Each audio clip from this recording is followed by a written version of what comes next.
Straight from the horse's mouth. Yay! So we're starting a new series today called Straight from the Horse's Mouth. Now the horse's mouth, basically, I'm talking about the Bible. A new series featuring this week giants.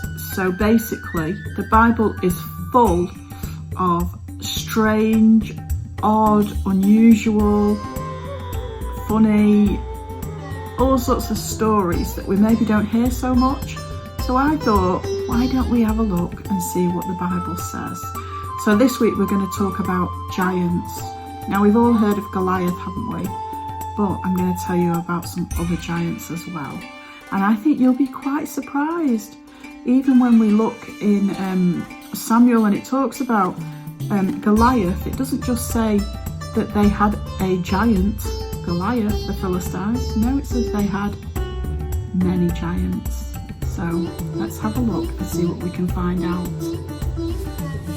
The first time we hear about giants is in Genesis 6 and verse 4. And it says, in those days and even later, there were giants on the earth who were descendants of human women and the heavenly beings. They were the great heroes and famous men of long ago. I wonder if these giants needed giant food or giant pets. What do you think? There is something about one giant that the Bible tells us, and he had something that was really big. I'm going to tell you about that in a minute. There's a bit in the Bible in Deuteronomy chapter 3 and verse 11, and then we hear about this giant called Og, and he was the king of a place called Bashan. And his bed was made of iron, and it was more than 13 feet long and 6 feet wide. As you can see, our horse is lying in a space that big. It is huge.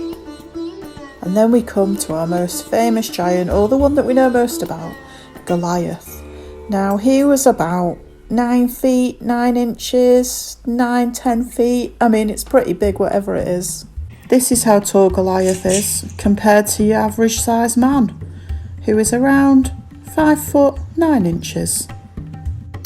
So Goliath was part of a big family, and when I say big family, I mean a family of giants. In fact, some of them came and fought against David later on in the Bible, and we're going to talk about that now. One giant in particular, part of Goliath's family, had 6 fingers and 6 toes. And this is how big he was compared to the average human. Now there were 4 brothers. This isn't them, but these guys were over 7 foot tall. Can you imagine 4 giant brothers coming and fighting against you? Well, let me tell you, God was with David and his men, and they got rid of all of them. So there we have it, straight from the horse's mouth, giants in the Bible. Hope you've enjoyed it. We'll be back next week with another exciting instalment of Straight from the horse's mouth. Yay!